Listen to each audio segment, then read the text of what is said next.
Hello everyone, আসসালামু আলাইকুম। আজকে যাচ্ছি মহাসিন টু সিটি মার্কেট এক্সপ্লোর করতে। নিজে একা একাই যাচ্ছি, সাথে হাজবেন্ড অ্যাড হবে কিছুক্ষণ পরে। বাইরে প্রচুর বাতাস, একসেট ঠান্ডা।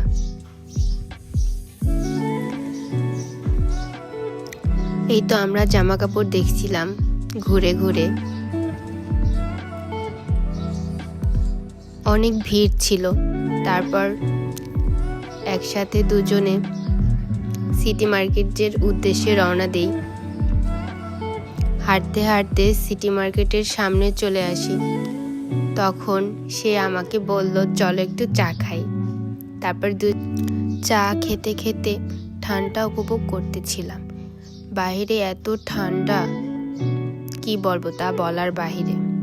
এই তো অনেক কিছু কেনাকাটা করলাম। আর কি বলবো, আল্লাহ হাফেজ।